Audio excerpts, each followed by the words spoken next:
Mi amada esposa quiso sorprenderme hace algún tiempo preparando una comida muy mexicana llamada tinga de pollo.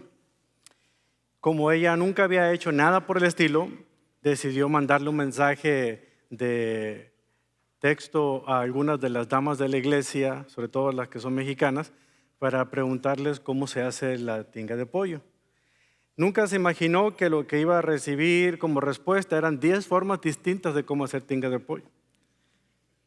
Entonces, lo que ella hizo fue seguir los pasos de la única persona que le escribió en forma detallada la receta con los ingredientes y las medidas adecuadas de cómo hacer la famosa tinga de pollo.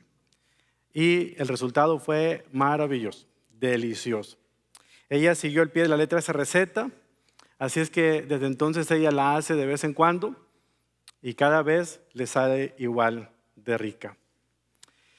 Cualquier persona que cocina, cualquier chef, le podrá decir a usted que hay una manera correcta y una manera incorrecta de preparar cualquier platillo.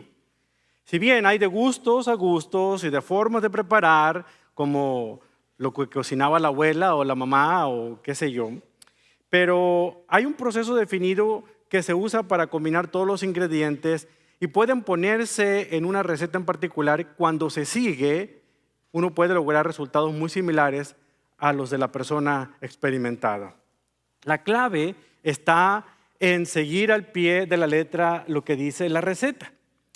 Por eso la idea central de este mensaje es la siguiente: las buenas recetas son fundamentales para producir buenas comidas de manera consistente. Las buenas recetas son fundamentales para producir comidas de manera consistente. No importa cuántas veces lo haga, siempre lo que va a terminar en su cacerola va a ser un platillo delicioso con el mismo sabor de la vez pasada, si usted se preocupa por seguir la receta. Bueno, el mensaje de hoy no aporta, como quien dice, una regla muy general, una receta muy general para buscar los tesoros escondidos en las Escrituras.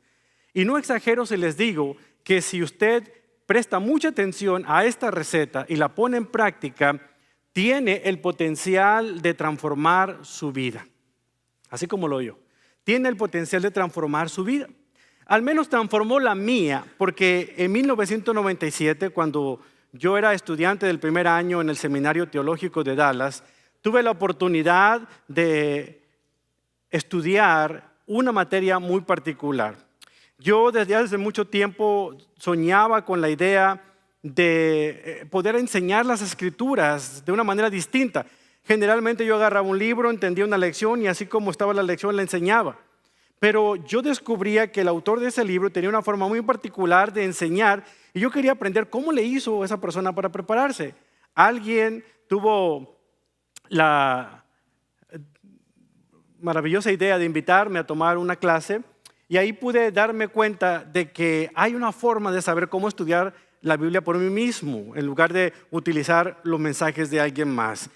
Me tocó sentarme a aprender del chef maestro llamado profesor Howard Hendricks y él abrió el libro de Dios y nos enseñó a nosotros una clase llamada Métodos de Estudio Bíblico o Hermenéutica, como la conocen algunos. Pero a la tercera o cuarta semana de que yo estaba sentado en ese curso, me di cuenta de que yo me había perdido de algo toda mi vida. Yo usaba la Biblia para enseñar, yo hablaba en grupos pequeños, yo tenía la manera de poder dar toda una clase, hasta predicar. Pero nunca antes me habían enseñado cómo hacer eso. Había estado tomando los sermones de otra persona, los bosquejos de otra persona, pero no había tenido la oportunidad de pasar tiempo preparando mis propios mensajes. En pocas palabras, me di cuenta de que yo no sabía cocinar la Escritura, por decirlo. El doctor Hendricks nos ayudó a todos en la clase a aprender a cómo hacerlo y créanme que desde entonces no pasa una sola vez en que no vaya a esta receta y trate de ponerla en práctica. No importa si es un discipulado o si es una clase de escuela dominical o una predicación o una conferencia, siempre sigo esta receta. Y hoy quiero compartir con ustedes esa receta para que de verdad, si usted la pone en práctica, acabarán para siempre esa excusa de que es que yo no entiendo la Biblia, es que yo no la comprendo. Así es que déjeme darle la receta de 4 pasos que aprendí y estoy seguro que usted va a poder empezar a cocinar por su cuenta. La primera es observar. Vamos a observar lo que dice la Biblia. La segunda es el poder entender el significado por medio de la interpretación. Luego vamos a comparar cómo un pasaje se relaciona en otros pasajes de la misma Biblia, tanto del Antiguo Testamento como del Nuevo, para ver cómo se utilizó ese pasaje en aquellos lugares. A eso se le llama correlacionar. Y finalmente vamos a poner en práctica lo que es ese pasaje, ese aprendizaje para nosotros. Observación, interpretación, correlación y aplicación. Esa es la receta y le sugiero que usted memorice esos 4 aspectos. Cuando uno anda a las prisas, difícilmente uno pasa tiempo buscando recetas para tratar de cocinar. Se conforma uno con esas comidas que ya están congeladas y las pone uno en el microondas, rápido están y nos vamos corriendo. Sí, nos llena la barriga, pero no nos nutre, por así decirlo. Pero como resultado de eso comenzamos nosotros a tener malestares estomacales de vez en cuando y de vez en cuando también hasta podemos contraer algún tipo de flujo estomacal o qué sé yo. Bueno, espiritualmente pudiera pasarnos lo mismo. Si nosotros no prestamos atención en estudiar por nuestra cuenta y solamente nos conformamos con escuchar a otras personas enseñar de la Biblia, nos daremos cuenta tarde que temprano que nuestras ideas no son nuestras, son las de alguien más. Y a veces nos agarramos nosotros a pelear o a defender nuestros puntos de vista cuando no son nuestros, son de alguien más, en lugar de haber tomado tiempo leyendo, estudiando y aplicando lo que dice el contexto bíblico. De aquí es que hay muchas personas que no leen la Biblia porque se frustran, porque dicen que no la entienden. Es por eso que alguien dijo que la Biblia es el libro de lujo más vendido del mundo. El libro de lujo más vendido del mundo, porque está así de lujo, nadie lo toca y solamente de vez en cuando se dará cuenta de que el polvo que le sale a esa Biblia que está puesta ahí en la mesita de la sala o en el buró de la recámara, me doy cuenta de que realmente está de lujo y no la estoy utilizando. Pero la Biblia nunca fue preservada para que diera un uso decorativo a nuestro hogar, ni para espantar los malos espíritus, hermano. Tampoco nos fue dado para satisfacer la simple curiosidad ociosa. La Biblia ha sido dada para transformar nuestras vidas. Y si su vida no está siendo transformada es porque, adivine que no está pasando el tiempo adecuado alimentándose de las Escrituras. Una Biblia que está cumpliendo con el propósito para el cual fue diseñado, cumple la tarea para la cual Dios la puso en nuestras manos. Por eso una Biblia que está maltratada, está acabada por el uso, significa que pertenece a una vida que no lo está.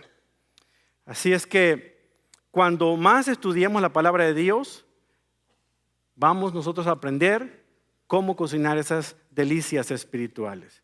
Debemos ser como un arqueólogo que busca un tesoro. Usted debe tener utensilios, es decir, herramientas adecuadas para poder cavar profundamente y con cuidado para extraer las piedras preciosas o esos elementos valiosos que tiene la Escritura. Luego usted busca las pistas, profundiza más, encuentra la evidencia, utiliza la evidencia y la pone en práctica. Es entonces cuando usted descubre que ha hecho buen trabajo estudiando la Escritura. Por favor, abra su Biblia en el Salmo 119.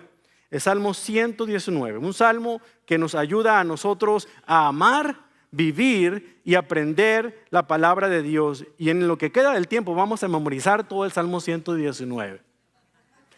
Los que se rieron entienden muy bien que eso es imposible, o al menos no para nosotros.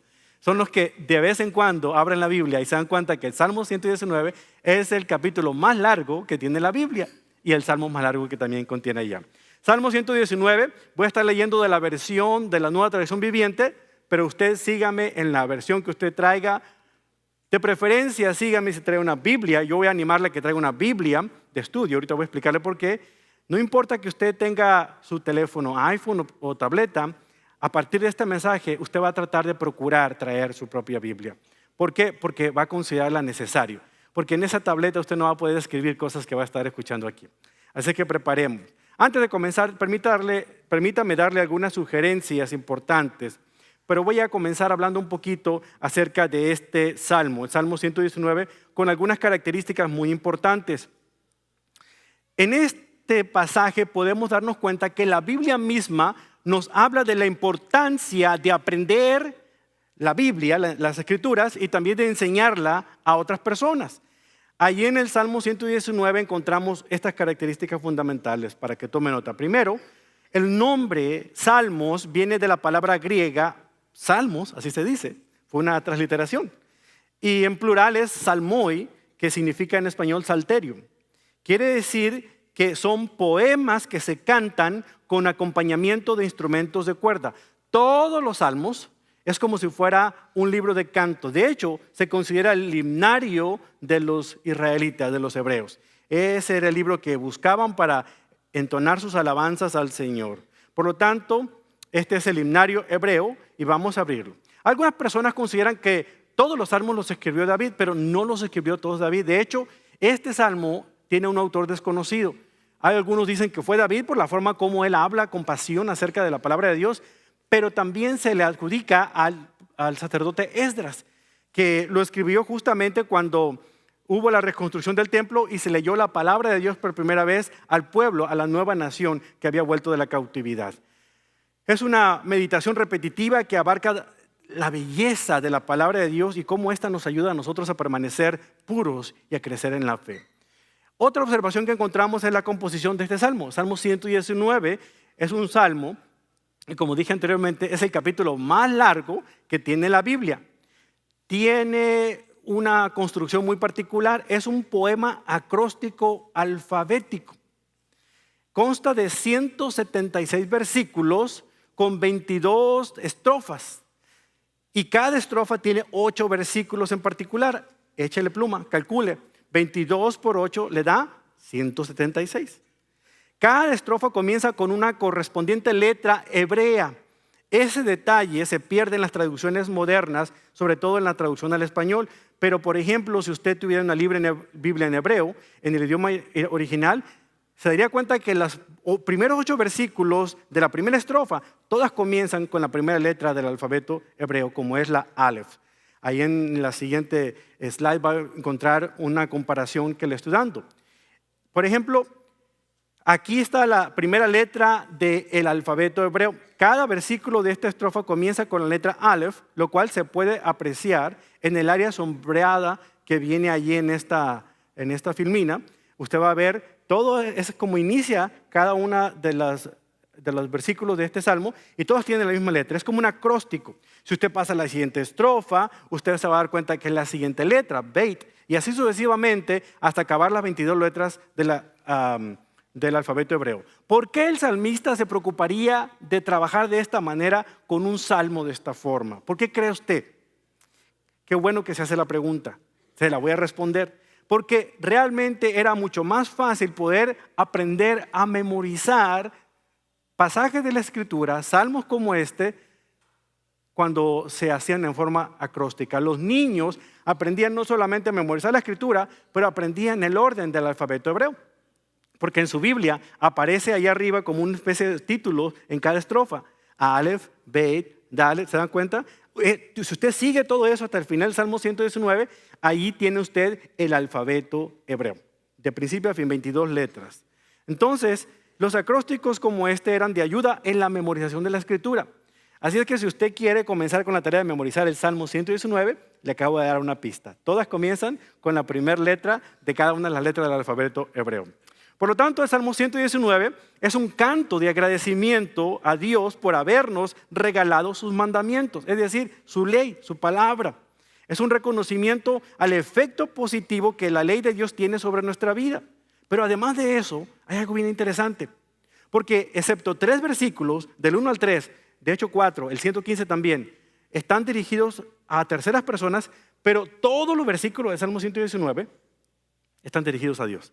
Lo que significa de que este salmo, aparte de ser un canto, es una oración elevada a Dios, de alguien que se deleita y que vive en la palabra de Dios, en la ley de Dios.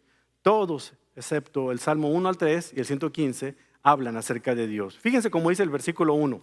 Felices son los íntegros, los que siguen las enseñanzas del Señor. Felices son los que obedecen sus leyes y los que buscan con todo corazón. No negocian con el mal y andan solos en los caminos del Señor. Y andan solo en los caminos del Señor.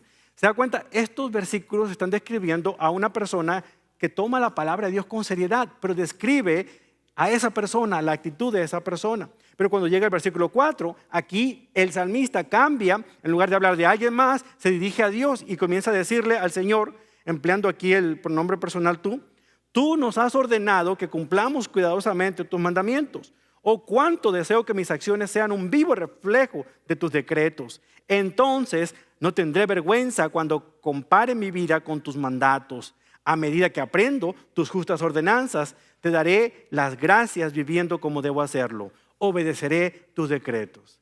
En tan solo unos cuantos versículos he dado varios sinónimos de la palabra de Dios. Santos juicios, mandatos, preceptos, todos son sinónimos de la palabra de Dios. Este es un salmo que realza la importancia de la palabra de Dios en la vida de aquel que la toma en serio.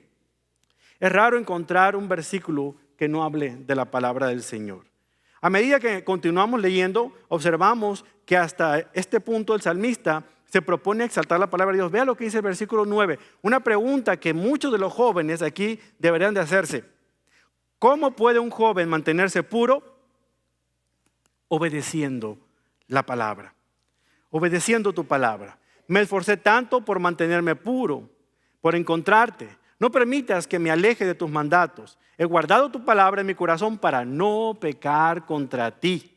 Te alabo, oh Señor, enséñame tus decretos. Recité en voz alta todas las ordenanzas que nos has dado. Sería muy interesante agarrar un lápiz o una pluma y empezar a marcar todos los sinónimos de la Biblia, de la palabra de Dios, de las Escrituras en este salmo. De verdad que sería bien divertido. Y eso es parte de estudiar la Biblia. Cuando usted estudia la Biblia, usted usa un bolígrafo o una pluma y empieza uno a hacer las marcas adecuadas. Por eso le digo que es importante que traiga su propia Biblia de papel, porque usted no puede hacer lo mismo en su tableta. A lo mejor usted podrá, pero le va a tomar todo lo que resta del sermón para tratar de figurar cómo usar esas herramientas, ¿verdad?, tecnológicas. Así es que traiga su Biblia. Y yo sea paso, hombre, varón, traiga su Biblia usted también. La de su esposa es de ella, usted traiga la suya. En lugar de que le codee y diga, vieja, dijo el Salmo 119. No, usted traiga su Biblia, traiga su pluma, traiga su libreta y empiece a profundizar en el estudio de la Biblia.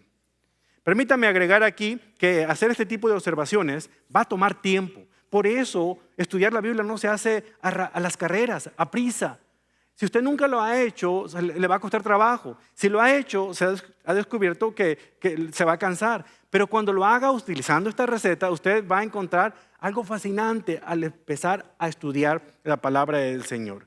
Primero tiene que hacer, es como por ejemplo cuando va a cocinar, es más fácil ir al supermercado con una lista de las cosas que usted va a comprar para cocinar. Si no, ahí se va a entretener todo el día, ¿verdad? Y no va a traer lo que necesita para poder hacer la cena. En cambio, se hace su lista de lo que va a usted a cocinar, los ingredientes. Se puede dar la tarea de encontrarlos de mejor calidad, los más nutritivos.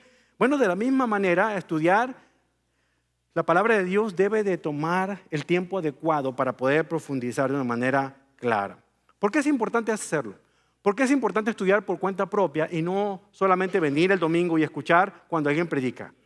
Lo dije anteriormente, no hay ningún problema con escuchar a un predicador, con lanzarse toda la semana escuchando todas las predicaciones que escucha en la radio. No hay problema. ¿Sabe usted cuál es el problema? De vez en cuando usted va a escuchar el concepto de un pasaje de manera distinta entre predicador y predicador si usted no toma el tiempo de profundizar por su cuenta y hacerlo de la manera como Dios espera que lo haga. Entienda esto. La Biblia tiene solamente una interpretación, la que el Espíritu Santo le da, pero puede contener muchas aplicaciones. La que el Espíritu le dice a usted en cada caso en particular cómo va a aplicar ese pasaje de la Escritura. Pero ¿sabe cuál es el problema más grave? Que nosotros cuando comenzamos a estudiar la Biblia, no comenzamos con el paso número 1 de la receta, que es observar qué dice el texto, sino nos vamos directamente a interpretar. Leemos un pasaje, interpretamos, y hasta ahí nos quedamos. Comenzamos con él y terminamos con él. O sea, ni observamos a quién se lo estaba diciendo y empezamos a sacar textos fuera de contexto. Están como aquel hombre que quiso abrir la Biblia en el Nuevo Testamento y dijo, Señor, lo que tú quieras aquí, dímelo en tu palabra. Y abrió la Biblia y decía, y Judas fue y se ahorcó. Y le dio una vuelta a la página y dice, ve tú y haz lo mismo. Le dio vuelta a la página y encontró otro y dice, y lo que vas a hacer, hazlo pronto. Los 3 frases están en el mismo libro del Nuevo Testamento. Es peligroso hacer eso. Por eso es importante entender que el texto debe estar dentro de su contexto. el contexto de un pasaje es el versículo anterior y el versículo que sigue. De hecho, el capítulo anterior y el capítulo que sigue. De hecho, todo el libro, de hecho, toda la Biblia. El texto debe estudiarse dentro del contexto. Si usted no se da cuenta de lo peligroso que es sacar un texto fuera de contexto, es que usted no se ha dado cuenta de que hay más de 2.350 denominaciones cristianas evangélicas en los Estados Unidos. Por gente que saca el texto fuera de contexto y abra su propia iglesia y su creencia. Por no estudiar. Por eso es peligroso. No estudiar las Escrituras como quiere Dios que la interpretemos, aunque la apliquemos de muchas maneras distintas. Entonces, ¿por qué es importante? Bueno, porque somos los primeramente beneficiados con estudiar la palabra por nuestra cuenta. Yo fui bendecido cuando estudié este pasaje para poder enseñárselo a ustedes, pero quiero que ustedes se bendigan de la misma manera cuando toman lo que yo les digo y ustedes estudian por su cuenta. Porque la bendición me llegó a mí, yo no se la estoy compartiendo a ustedes. No, sí la estoy compartiendo, pero me refiero a usted va a estar beneficiado cuando indague por su cuenta lo que dice ahí el Salmo. Por ejemplo, este libro le va a alejar del pecado o el pecado le va a alejar de este libro, ¿verdad? No porque me escuche a mí, usted está en el libro. Usted está escuchando que yo hablo del libro. No, usted necesita entrar en el libro. La otra razón por la que es importante es que imagínese que por alguna razón cambian las circunstancias en este país y se nos prohíba leer la Biblia. Vamos a suponer que otras religiones tomaron esta nación. Y ya no es una nación que estaba fundada en principios bíblicos, ahora son otras religiones. Y a usted le van a asesinar si usted tiene una Biblia. Es más, acabaron con todas las Biblias, quemaron con todo, lo metieron en la cárcel. ¿Cómo entonces usted va a alimentarse espiritualmente? Recordando lo que logró usted estudiar y memorizar de un pasaje de la Escritura. Eso es lo que usted le va a quedar. De otra manera usted se va a morir de hambre, espiritualmente hablando. Por eso es importante que nosotros entendamos que debemos estudiarlo. Yo no sé cuántos de ustedes vieron una película que se llama El libro de Elí o El libro secreto. Es un poco fuerte, si a usted no le gustan las películas con algo de violencia, no la vea, pero me llamó la atención porque el personaje, no lo voy a decir al final, pero el personaje cargaba un libro y el libro ese era la Biblia. Pero miren, me llamó mucho la atención porque realza la importancia de poder memorizar las Escrituras cuando ya ese libro es destruido y ya no hay manera de que pueda reconseguirse otra vez. La única manera en que la Biblia la tenemos en nuestras manos es porque algunas personas tomaron el tiempo estudiándola, copiándola, porque los textos originales no existen, solamente tenemos copias del original y que se ha traducido a casi todos los idiomas del mundo. Pero Dios ha cuidado y ha preservado su palabra sin error en los textos originales. Además, es importante poder enforzarnos en que la Biblia nos da consuelo y nos enseña a darnos esperanza en lo que el Señor quiere hacer en nuestras vidas. Por lo tanto, aquí van las sugerencias que le voy a hacer antes de comenzar a estudiar las Escrituras. La primera sugerencia es la siguiente. Debemos tener una buena actitud en nuestro corazón. Una buena actitud en nuestro corazón. Es curioso porque en el Salmo 119 hay una palabra bien interesante.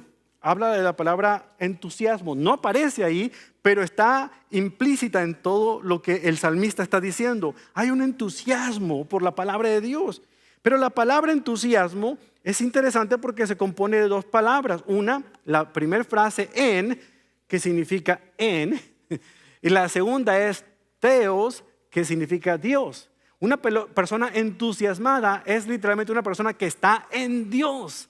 Es decir, que Dios está en él. Irradia el entusiasmo. Una persona que se está nutriendo de la palabra, de verdad que no se puede contener. No tiene tiempo para preocuparse, no tiene tiempo para andar con chisme, no tiene tiempo para andarse preocupando si le están poniendo el cuerno o no. Está entusiasmado con Dios y deja que Dios pelee sus batallas, pero esa persona está completamente entregada en poder conocer a Dios porque sabe que él o ella no va a poder hacer lo que Dios sabe hacer de una manera mucho más efectiva que ellos. Así es que una persona entusiasmada es la que vemos aquí escribiendo el Salmo 119. Por eso es importante que tengamos una actitud. ¿Cuál es la actitud que debe usted tener al acercarse a la Biblia? Primero, caminar en integridad.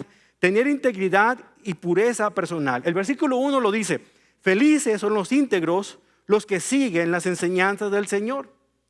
Por eso dije anteriormente, este libro le alejará del pecado o el pecado le alejará de este libro, no hay de dos. ¿Dónde está usted? No me conteste, no me quiero sentar aquí a llorar. Pero realmente es efectivo. Cuando pasamos tiempo en la palabra del Señor, empezamos nosotros a ver el significado verdadero de lo que es integridad y pureza espiritual. Uno no puede estar viviendo en el pecado y caminar en pureza. No puede. Es interesante cómo hay predicadores, maestros de escuela dominical que vienen, se paran enfrente y dan un sermón, y la semana pasada o el día anterior o la mañana misma cometió un pecado del tamaño del mundo. No podemos hacer eso. El Espíritu Santo es el que mejor nos va a enseñar a nosotros cómo podemos nosotros articular las palabras para poder darlas a conocer, y Él se va a encargar de administrarlas en el oído de cada quien para hacerles a ellos reaccionar de cómo deben de aplicar lo que acaban de escuchar.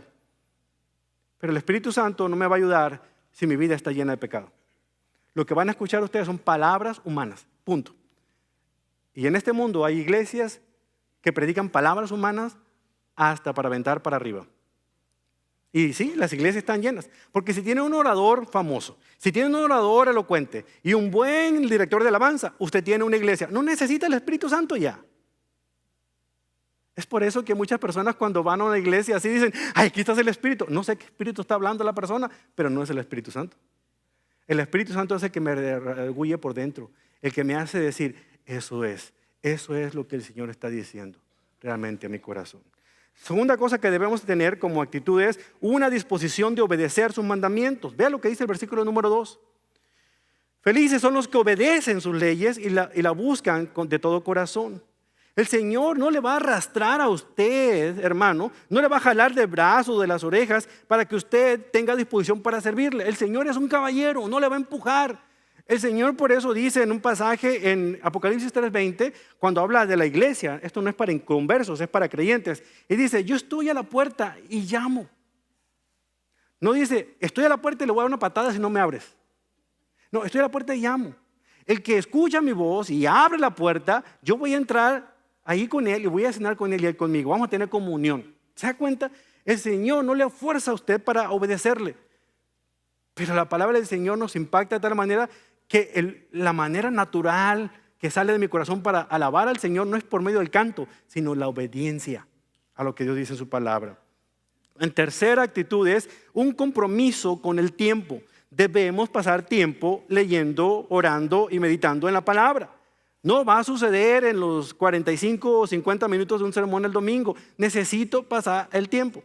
Si usted supiera lo que a mí me toma preparar un mensaje como este, se riera o no lo creería. Pero son horas, horas. Yo no quiero ser como aquel predicador que dijo en una ocasión, cuando le preguntaron cómo le hacía para prepararse en los sermones, y le dijo, yo no necesito ir a un seminario, yo no necesito prepararme, yo con 5 minutos basta. Es más, cuando me estoy aseando, bañando y cambiando para irme al culto, el Señor pone en mí el mensaje que voy a predicar. Él vivía en la casa pastoral y dice, de camino de la casa pastoral aquí al púlpito, el Señor me da el mensaje. Los ancianos de la iglesia hicieron algo. Le compraron una casa al otro lado de la ciudad para que tuviera más tiempo de hablar con el Espíritu Santo, porque de plano algo estaba pasando con él. No, hay que pasar tiempo en la Escritura. Entonces, las condiciones esenciales del corazón incluyen caminar en integridad y pureza de corazón, estar dispuestos a seguir al Señor y, por último, invertir tiempo en su palabra. Ahora veamos algunas herramientas.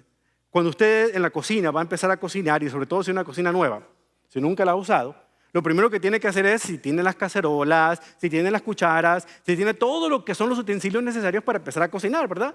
Bueno, es lo mismo con la palabra del Señor. Hay varios utensilios que le voy a recomendar, unos muy básicos y otros realmente quizá usted nunca los haya escuchado. Lo primero que necesita para comenzar a estudiar la palabra de Dios, lo básico, es su propia Biblia. No la de su esposa, la de usted.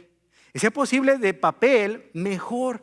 Si es una Biblia de estudio, también. Si tiene márgenes amplios, suficiente para poder escribir en ella. Si usted raya la Biblia, no le va a partir un rayo, hermano. No, la Biblia es simple y sencillamente papel y tinta, no hay nada mágico, no la voy a poner yo para adorarla ni nada, la puedo aventar a la fogata y se va a encender, se va a quemar, porque la Biblia tiene su importancia y su sagrado. Lo sagrado de ella es cuando leo la palabra, la dejo que germine en mi corazón y la pongo en práctica. Entonces la palabra de Dios es poderosa, porque aquí yo la aviento al fuego y se quema. Por eso usted va a escribir en ella cosas que usted aprende en cada sermón, cosas que usted aprende en cada vez que lee, cosas que aprende cada vez que va a un estudio. Usted aprende a tener una Biblia. Yo sé que usted tiene como 15, La que vaya de acuerdo a los zapatos que esté utilizando es la que lleva, o la que vaya el color de la bolsa, todo lo demás. No, escoja una y que sea la que siempre acuda. No importa la versión, porque la versión mejor de la Biblia es la que usted usa. Punto y aparte. Entonces, necesita su propia Biblia. Le recomiendo en particular una Biblia de estudio para ello. En segundo lugar, necesita un diccionario bíblico. Yo sé que ahorita con los aparatos electrónicos, el iPhone, la iPad, usted puede entrar a Google y buscar los significados para todas las palabras. Ya los diccionarios ya quedaron arcaicos, pero los diccionarios bíblicos son muy importantes para usted como estudiante de las Escrituras, porque son aquellos que les van a dar definiciones de palabras técnicas y menos conocidas. ¿Por qué? Porque la Biblia fue escrita en un español que si usted viene de las versiones antiguas, no va a entender algunas palabras. Por ejemplo, concupiscencia. A ver, defínamela. ¿Qué es concupiscencia? Un diccionario bíblico le va a decir el significado de palabras como esta y otras más. Una palabra que me preguntaba el hermano otro día: hermano, ¿por qué usted dice la palabra denuedo que Pablo utiliza en Romanos? Denuedo. Bueno, un diccionario bíblico me ayuda a entender qué significa esa palabra y logro captar no solamente el significado de palabras, pero también dónde están escritas y de alguna otra manera cuál es el uso que se ha empleado y por qué han entrado en desuso en este tiempo. Si usted es de las personas que son fascinados con la tecnología, les voy a dar 2 páginas de internet que no están anotadas ahí en la slide, pero vaya a la internet, a bibliatodo.com, y ahí hay diccionarios gratuitos para usted. La otra es ministros.org/diccionario. Esos son diccionarios electrónicos. Usted los pone ahí y le da las definiciones que usted necesita del pasaje. La tercera herramienta que necesitamos es una concordancia. ¿A que usted nunca había escuchado esa palabra? Concordancia. Una concordancia es una clasificación alfabética de todas las palabras que se usan en la Biblia. De acuerdo a la versión que usted utiliza, Reina Valera, Nueva Versión Internacional, la Biblia para Todos, la que sea, hay una concordancia de esa Biblia. Significa que casi todas las palabras más importantes se han puesto en orden alfabético. Usted va ahí y encuentra el pasaje. Porque si usted es de los que no se memorizan los pasajes, pero se acuerda, es que hay un pasaje en la Biblia que no me acuerdo cuál es, pero dice la palabra expiación. Bueno, usted va a la concordancia, busca expiación y encuentra todos los pasajes donde aparece expiación. Se la pongo más fácil. En la Biblia, en internet, gateway.com, encuentra usted la concordancia. Le pone la palabra que anda buscando y le pone todos los pasajes del Antiguo Testamento donde aparece la palabra. Va a hacer un estudio bíblico acerca de la paz, busque ahí paz y aparecen todos los pasajes de la manera como están organizados desde el Antiguo hasta el Nuevo Testamento. Entonces, es importante tener concordancia. Y el último de los utensilios necesarios es un juego de mapas bíblicos. Agarra su Biblia, no la electrónica porque esa no sirve, pero agarra su Biblia y se da cuenta de que al final de la Biblia hay una serie de mapas. ¿Las trae? Si su Biblia no tiene mapas, bótenla, déjela de lujo en la casa y cómprese una con mapas. Porque estos son necesarios a la hora de estar estudiando un pasaje para entender dónde Pablo estaba en Troas y se estaba enfilando para ir a Macedonia y luego ve por dónde viajó Jesús en Palestina. Sobre todo necesitan mapas que presentan las ciudades antiguas en el tiempo de Jesús y las ciudades como lucen hoy en día, para que empiece a entender por qué cuando ve las noticias y escuche que están destruyendo la ciudad de Damasco, usted empieza a darse cuenta si es Damasco el que nosotros conocemos en la Biblia o es otra ciudad. Por eso es importante los mapas para ubicarnos dentro del contexto ahí. Estas 4 herramientas son fundamentales a la hora de estudiar en serio la palabra del Señor. Al igual que cazuelas, al igual que cucharas, estas herramientas de verdad deben de estar en el hogar de todo buen estudiante de la palabra del Señor. Aparte de las condiciones esenciales del corazón, los atributos, las actitudes, de los utensilios para la preparación, es importante entender que la Biblia tiene promesas para aquellos que estudian la palabra de Dios. Promesas muy personales. Las Escrituras ofrecen promesas a todos aquellos que de verdad involucran tiempo. Por ejemplo, la rutina o el tener poco entusiasmo por estudiar la Biblia, uno muchas veces se priva de estas promesas tan especiales. Hay muchas promesas en la Biblia, muchas, que no son para nosotros, la iglesia de Jesucristo. únicamente aplican para el pueblo de Israel. Hay muchas denominaciones cristianas evangélicas que están clamando para ellos esas promesas. Están sacando el texto fuera de contexto. Pero si usted es un buen estudiante de la palabra, invierte tiempo en entender cuáles promesas son trascendentales o atemporales, usted sabrá cuáles promesas son para usted. Estas que le voy a dar son para usted, aunque estén en el Antiguo Testamento. ¿Por qué? Porque son atemporales. Escuche muy bien. La primera de ellas es sabiduría. Dios promete sabiduría para aquel que lee su palabra.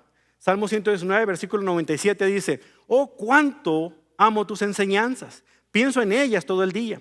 Tus mandatos me hacen más sabio que mis enemigos, pues me guían constantemente. El mundo le da demasiada importancia al conocimiento, sobre todo cuando una persona saca doctorados o posgrados y todo lo demás. Pero aquí el salmista está diciendo que el que tiene una comprensión, es decir, una cosa es sabiduría, otra cosa es entendimiento. El entendimiento es conocimiento que yo voy adquiriendo al estudiar y por la experiencia. La sabiduría es lo que permite poner todo ese conocimiento en la práctica. Y sobre todo cuando viene una sabiduría de parte de Dios al utilizar su palabra. Algunas veces la gente difícilmente puede entender este concepto y hacer la diferencia. Entonces usted tendrá más entendimiento que sus profesores, como dice aquí el versículo. Entenderá usted lo que es la sabiduría, porque usted, aparte de eso, como dice Santiago, se la puede pedir a Dios y Él la otorga a quien le quiere. La segunda promesa que encontramos acá es percepción espiritual. Salmo 119, versículo 99 dice: así es, dice, tengo mejor percepción que mis maestros, porque siempre pienso en tus leyes. No solamente tendremos sabiduría, más que nuestros enemigos, porque vamos a saber muy bien que Dios tiene control de toda la situación, sino que también tendremos una mejor percepción de nuestros maestros. Se trata de que Dios nos da a nosotros un filtro aquí en las Escrituras para identificar si las cosas son verdaderas o no. La tercera promesa que este salmo nos da a usted y a mí, que podemos clamar esa promesa, es entendimiento espiritual. En el Salmo 119, versículo 100, dice: hasta soy más sabio que los ancianos, porque he obedecido tus mandamientos. No porque usted se haga más viejo significa que usted es más maduro. La vejez es obligatoria. La madurez es opcional. No porque usted tenga más años y pinte canas significa que usted es más maduro. A veces encuentro ancianos que se portan como niños y a niños que parecen ancianos.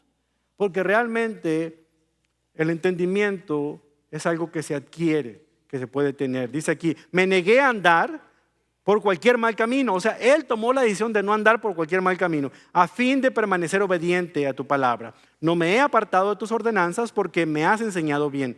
Qué dulces son a mi paladar tus palabras, son más dulces que la miel. Tus mandamientos me dan entendimiento, con razón detesto el camino falso de la vida. Si usted logra tener entendimiento, usted va a dejar de caer en los mismos mal hábitos que siempre ha caído. Si usted logra tener entendimiento, no le van a llamar la atención los chismes que ha estado contando últimamente. Si usted realmente adquiere entendimiento, no va a andar con nimiedades ni preocupado porque ¿cómo lo voy a hacer a final de mes? Porque sabe muy bien que el Dios que le ha sostenido le ayudará hasta el final y nunca se apartará de usted. Porque hemos adquirido entendimiento. Cuando no tenemos entendimiento, andamos como pollos sin cabeza por todos lados. Imagínense, preocupados pensando que el mundo se nos cae encima. Pero el entendimiento nos permite estar tranquilos, esperando en Dios que tiene todo bajo control. Y cuando estudiamos a profundizar las Escrituras, entonces obtenemos sabiduría, obtenemos percepción y obtenemos entendimiento. Tenemos que usar estos atributos, hermanos. La sabiduría es la capacidad de ver la vida como Dios la ve. La percepción es la capacidad de ver a través de las circunstancias de la vida. Y el entendimiento es la capacidad de reaccionar correctamente frente a las circunstancias de la vida. Esas tres cosas usted las adquiere cuando usted confía en Dios y lee su palabra. Ahora, ¿cómo podemos absorber la palabra de Dios en nuestra vida? ¿Cómo la podemos devorar? ¿Cómo podemos hacer que el nutriente entre en nuestro ser, en nuestro espíritu? Bueno, hay algunas maneras en las cuales vamos a poder absorber. Vea su mano derecha, téngala ahí. Si trae un bolígrafo, ahora, si usted es derecho, agarre la mano izquierda. y ponga estas palabras ahí en sus dedos para que no se olvide de estas 5 maneras en las cuales usted va a poder absorber la palabra del Señor. La primera de ellas es escuchando la palabra de Dios. Comenzamos a absorber las Escrituras cuando escuchamos. Escuchar lo que dice la palabra de Dios es la manera más simple y frecuente de aprender la Biblia. El Salmo 119, 24 dice: tus leyes me agradan, me dan sabios consejos. ¿Cómo los adquirió? Oyendo. Acuérdense que la transmisión de la Biblia en el Antiguo Testamento era oral, antes de escrita. Dice el Salmo 130, la enseñanza de tu palabra, Salmo 119, versículo 130. La enseñanza de tu palabra da luz, de modo que hasta los simples pueden entenderla. ¿Sabe usted lo que dice Romanos 10, 17? Dice, la fe viene por el oír. Es decir, oír la buena noticia acerca de Cristo. Por ahí. Entonces, la primera es oír. Agarre el dedo más pequeñito y ponga ahí, oír la palabra del Señor. La siguiente es leer la palabra de Dios.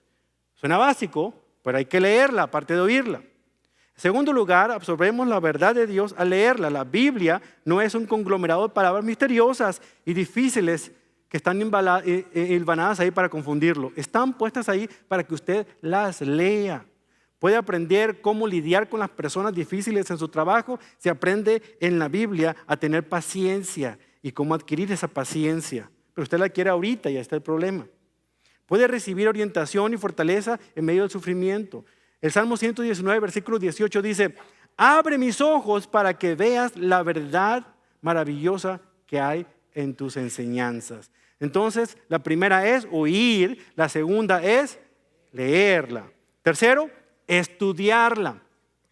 Y cuando digo estudiarla, no es lo mismo que leerla, porque cuando uno estudia, agarra un lápiz o una pluma y un pedazo de papel. Entonces uno está estudiando.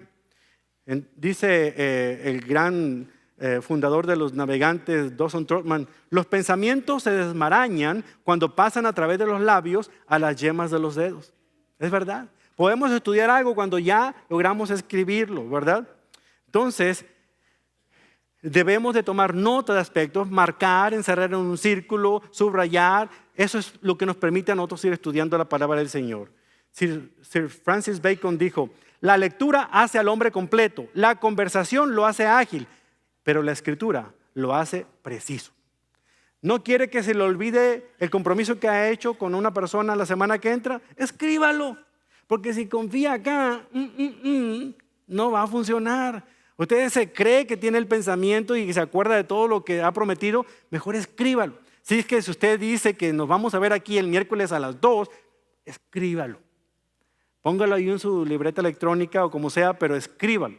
Entonces hay garantías que usted lo va a cumplir. Lo mismo sucede con la palabra del Señor. Escriba las promesas, escriba los versículos, escriba todo. En cuarto lugar, memorizarla. Hay que memorizarla. El versículo 13 del Salmo 119 nos dice, recité en voz alta todas las ordenanzas que nos has dado. Él se puso a recitar todo lo que el Señor había mandado. Me puse a aprender de memoria los versículos de la Biblia, sería mi traducción.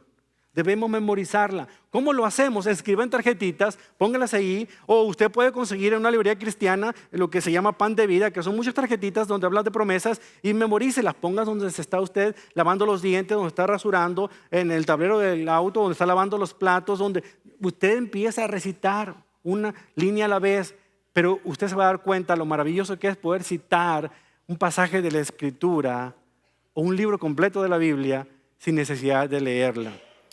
Y lo último es meditarla. Debemos meditar en la palabra del Señor. El versículo 23 dice, hasta los príncipes se sientan y hablan contra mí, pero yo meditaré en tus secretos. Meditar es una palabra muy interesante porque el texto en el idioma hebreo es rumiar.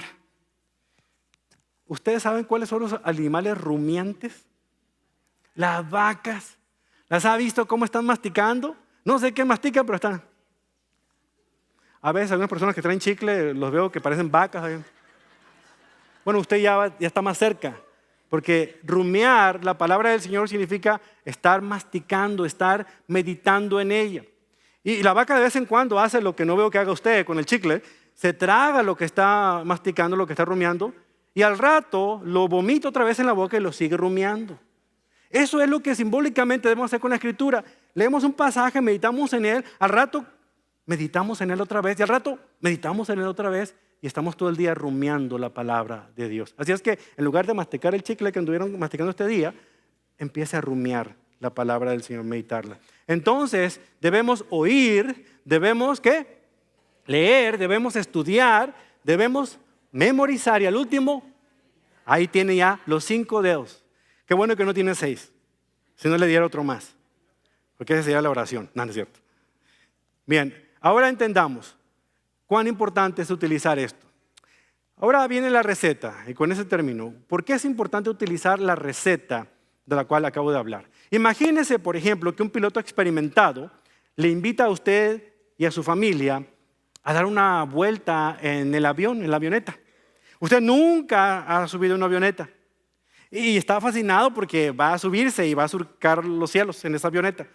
De repente, cuando el avión ya está horizontal y bien nivelado y está bien planeando, bien a gusto, el piloto, imagínese que le dice a usted: ¿quieres agarrar los controles? ¿Quieres tú pilotear la nave?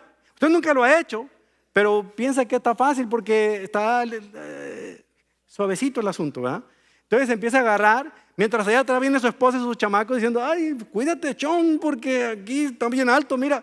Y usted empieza a agarrar y de repente empieza a bajarse el avión y no haya qué hacer, y de repente le dice, el piloto le da 2, 3 instrucciones y le dice: da la vuelta para acá, y el avión se le voltea así, ¡ay! Está verde la esposa, ¿verdad? Y los niños también queriendo vomitar porque están ahí todos mareados. Cuando llegan al suelo, pues le dan gracias a Dios, pisan y besan el suelo. Pero tuvo la experiencia, ¿verdad? Bueno, a veces hacemos lo mismo con las personas que vienen a Cristo, les damos una Biblia y los dejamos solos a que ellos empiecen a enseñar un estudio bíblico o una clase. Así de difícil y de incoherente es hacerlo cuando no les hemos enseñado a esas personas a cómo estudiar la Escritura para poder enseñarla.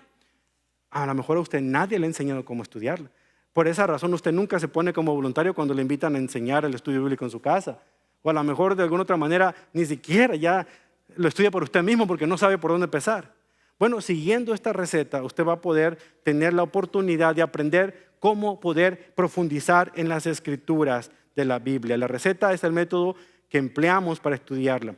Déjenme darles una definición de lo que es este método. El método, primero que nada, es metódico, lo que implica que debe tomar ciertos pasos en un cierto orden para garantizar cierto resultado. Estos 4 puntos que le voy a dar no se pueden tomar en desorden, tienen que ser en ese orden: 1, 2, 3 y 4. Por ejemplo, primero usted tiene que observar lo que dice el texto. Ahí responde la pregunta: ¿qué es lo que veo en la Biblia? ¿Qué dice? No qué creo que dice, sino qué dice, ¿verdad?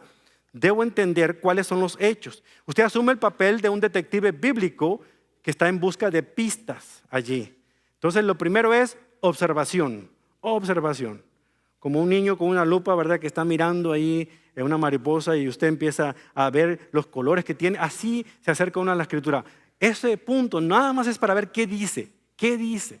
Usted me escuchó hablar del Salmo 119, le dije algunos aspectos que yo no estaba interpretando. Es lo que dice el pasaje. Segundo punto es interpretación. Aquí usted pregunta y responde la interrogante: ¿qué es lo que significa? En este paso, su búsqueda principal es por significado.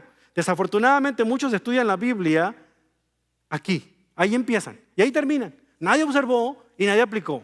Pero no, usted tiene que comenzar con la observación, continuar con la interpretación, qué es lo que significa, y después poder aplicarla. Lo que me lleva al tercer punto, que es la correlación. Usted ha escuchado de la frase referencias cruzadas.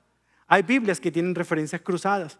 Es decir, cuando estoy estudiando yo un pasaje, me pone ahí todos los pasajes de la Biblia donde ese tema también aparece, para que yo pueda ir a ellos y darme cuenta cómo fue ese tema presentado en otros pasajes. Eso me ayuda a entender, porque la Biblia tiene una idea fundamental, la que Dios quiere dar, y Él es consistente en todos los pasajes de la Escritura.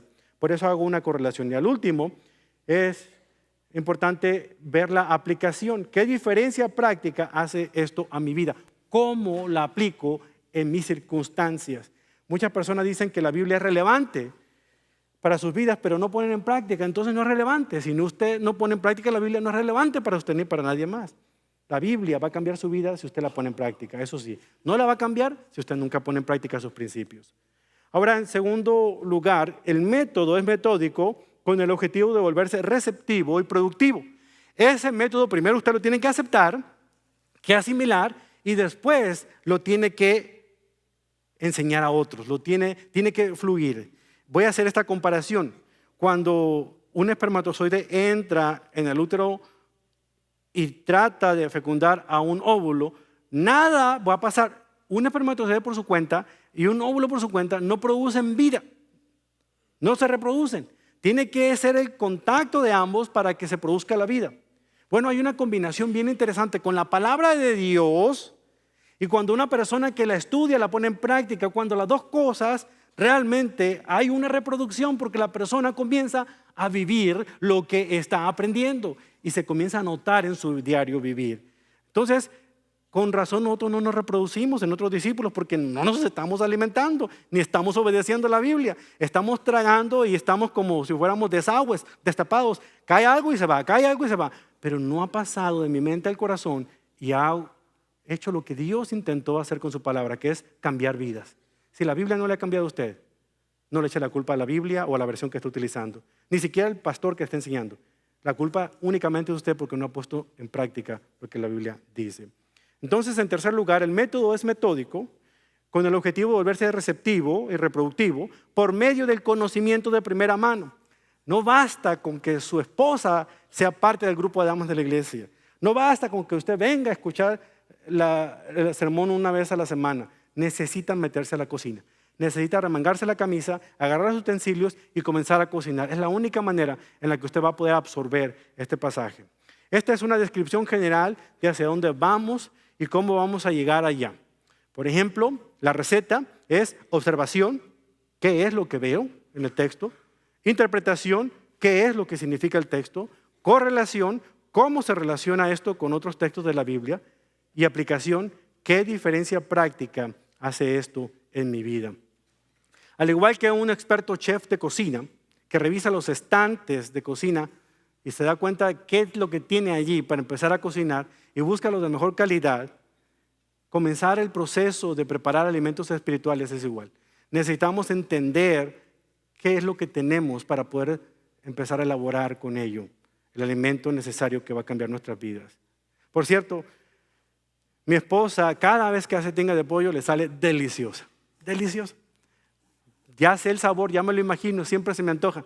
¿Por qué? ¿Sabe cuál es la clave? Porque sigue siempre la misma receta al pie de la letra. ¿Por qué? Porque las buenas recetas son fundamentales para producir buenas comidas de manera consistente. Si siempre seguimos este recetario, no vamos a errar, no vamos a sacar el texto fuera de contexto.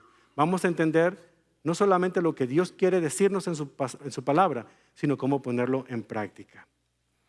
Yo sé que este mensaje contiene mucha información, pero teníamos que hablar de esto antes de meternos a la cocina. Así es que lo reto, la siguiente semana traiga su Biblia, de papel si es posible, lápiz, pluma, no se conforme con el boletín que le dan aquí. Empecemos nosotros a cocinar juntos. Yo voy a enseñar algunas cosas y usted va a continuar por su cuenta y nos vamos a meter juntos a preparar alimentos que transformarán nuestra vida. Oremos. Padre, gracias porque estudiar su palabra realmente nos transforma cuando ponemos en práctica lo que en ella hay. Abrimos nuestros corazones para recibirla. Creemos que la Biblia es verdad y creemos que es su palabra. Por lo tanto, debemos abrir nuestra mente, Señor. Ayúdanos para que sea renovada según su entendimiento. No queremos amoldarnos a este mundo, sino queremos ser transformados mediante la renovación de nuestra mente para saber cuál es su voluntad, cuál es la buena, aceptable y perfecta voluntad suya. Señor, su palabra dice que si necesitamos sabiduría, simplemente debemos pedirla a usted. Y usted la dará con abundancia y sin reproche. Por lo tanto, hoy le pedimos sabiduría. Le pedimos, Señor, que de su boca nos llene en nuestro corazón, porque de su boca viene el conocimiento y la inteligencia. Señor, recibimos esta palabra y la atesoramos. Sus mandamientos, Señor, están aquí dentro de nosotros. Daremos oído a su palabra, atesoraremos sus mandamientos en nuestro corazón para adquirir entendimiento. Señor, porque su palabra dice que si clamamos a la inteligencia y alzamos nuestra voz al entendimiento, buscándola como la plata, como el oro, encontraremos ese tesoro escondido. Señor, muéstrenos sus caminos, enséñanos sus veredas, guíenos en su verdad cada día, todo el día. Se lo pedimos en el nombre de la palabra hecha carne, su Hijo Jesucristo, en quien oramos. Amén.